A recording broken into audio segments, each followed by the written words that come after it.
আল্লাহ সুবহানাহু ওয়া তাআলা বলতেছে, ও দুনিয়ার মানুষ, তোমার মাঝে মাটির মাধ্যমে, মাটি যেরকম তোমাকে মাটি দিয়ে বানাইলাম, মাটি তো তার ক্ষমতার মধ্যে মাটি বৃদ্ধি করে, তোমার মাঝেও তুমি বৃদ্ধি করো, ঈমানকে তোমার মাঝে বৃদ্ধি করো। বলে ঈমানকে কিভাবে বৃদ্ধি করবা? ইন্নামাল মুমিনুনা আল্লাযীনা ইযা যুকিরাল্লাহু ওয়াজিলাত কুলুবুহুম ওয়া ইযা তুলিয়াত আলাইহিম আয়াতুহু যাদাতুহুম ঈমানা ওয়া আলা রাব্বিহিম ইয়াতাওয়াক্কালুন। হে দুনিয়ার মানুষ, মাটির মধ্যে আমি আল্লাহ তাআলা 3 নাম্বার যেই গুণ দিলাম, উৎপাদনশীলতা, বেড়ে ওঠা, বৃদ্ধি করার ক্ষমতা দিয়ে দিলাম। আমি আল্লাহ তাআলা তোমাদেরকে বললাম, তোমরা তোমাদের ঈমানকে কিভাবে বৃদ্ধি করবা? মাটি যেমন বৃদ্ধি করে, তোমাদের ঈমানকে কিভাবে বৃদ্ধি করবা? ইন্নামাল মুমিনুনা আল্লাযীনা ইযা যুকিরাল্লাহু ওয়াজিলাত কুলুবুহুম। মুমিন বান্দার সামনে যখন আল্লাহর আলোচনা করা হয়, জিকির করা হয়, ইযা যুকিরাল্লাহু ওয়াজিলাত কুলুবুহুম, তার অন্তর কাঁপতে থাকে। সুবহানাল্লাহ। অন্তরের ভিতরে কম্পন সৃষ্টি হয়, অন্তরটা মালিকের ভয়ে, মালিকের ভালোবাসায়, মালিকের স্মরণে, মালিকের মহব্বতে অন্তরের ভিতরে কম্পন সৃষ্টি হয়ে যায়। শুধু অন্তরের ভিতরে কম্পন সৃষ্টি হয় না, ওয়াইদা তুলিয়াত আলাইহিম আয়াতুহু যাদাতুহুম ঈমানা, যখন তার সামনে কুরআনের কারীমের আয়াত, কুরআনে কারীমের তেলাওয়াত যখন তার সামনে করা হয়, তখন মুমিন বান্দার ঈমান নবায়ন হয়। সুবহানাল্লাহ। ঈমানগুলো বৃদ্ধি পেতে থাকে, ঈমানের পাওয়ার বাড়তে থাকে, ঈমানের পাওয়ার বাড়তে থাকে। সুতরাং ঈমানকে বৃদ্ধি করার জন্য কুরআনুল কারীমের তেলাওয়াত বেশি বেশি করে করো। সুবহানাল্লাহ। প্যারে হাবিব রাসূলুল্লাহ সাল্লাল্লাহু আলাইহি ওয়াসাল্লামের, আল্লাহর হাবিব সাল্লাল্লাহু আলাইহি ওয়াসাল্লাম তেলাওয়াত করতেন।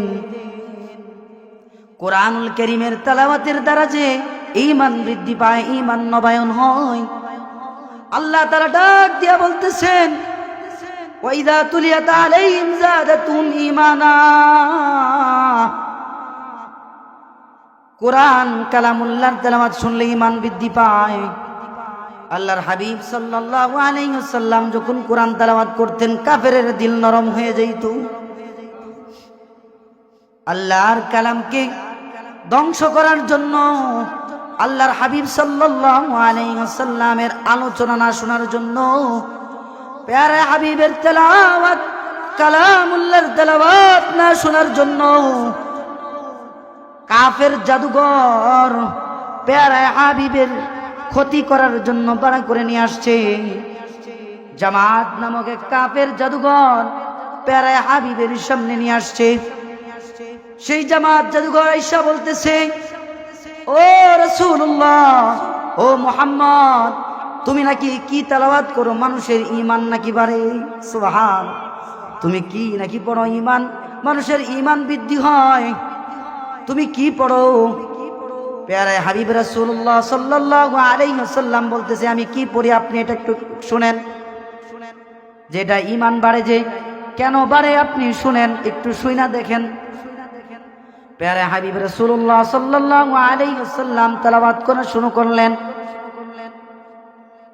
আল্লাহর হাবিব সাল্লাল্লাহু আলাইহি ওয়াসাল্লাম তেলাওয়াত করা শুরু করলেন, ইন্নাল্লাহা ইয়া'মুরু বিল আদলি ওয়াল ইহসান ওয়া ইতা'i যিল কুরবা ওয়া ইয়ানহা আনিল ফাহশাই ওয়াল মুনকার।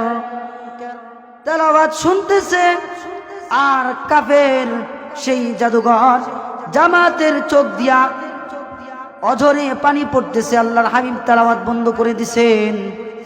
জামাত জাদুঘর বলতেছে, ও মুহাম্মাদুর রাসূলুল্লাহ, আপনি আরো তেলাওয়াত করেন, আপনার তেলাওয়াত শুনবার মনে চায়। সুবহান। আপনি তেলাওয়াত করেন, এই কালামুল্লাহর তেলাওয়াত, এটা দুনিয়ার কোন মানুষের বানানো কোরআন নয়, এটা এমন এক মালিকের কালামুল্লাহ, এটা এমন এক মালিকের কোরআন, যেই মালিক আমাকে আপনাকে দুনিয়ার কুল কায়নাতকে সৃষ্টি করেছেন। আপনি এটা পড়েন, শুনবার মনে চায়, আর আমাকে পড়ায়া দেন লা ইলাহা ইল্লাল্লাহু মুহাম্মাদুর রাসূলুল্লাহ সাল্লাল্লাহু আলাইহি ওয়াসাল্লাম। কালামুল্লাহর তেলাওয়াত শুনছে আর ঈমান, ওয়াইযা তুলিয়াত আলাইহিম যাদাতুহুম ঈমানা, ঈমান বৃদ্ধি পাইছে। সুবহানাল্লাহ। সাহাবায়ে কেরাম একজন আরেকজনের সাথে রাস্তায় দেখা হইলে ডাক দিয়া বলতেন, আসেন ভাই বসেন, ইজলিস বিনা নুমিনু সাআতান, আসেন বসেন, আমরা ঈমানি আলোচনা করি, ঈমানকে নবায়ন করি। সুবহানাল্লাহ।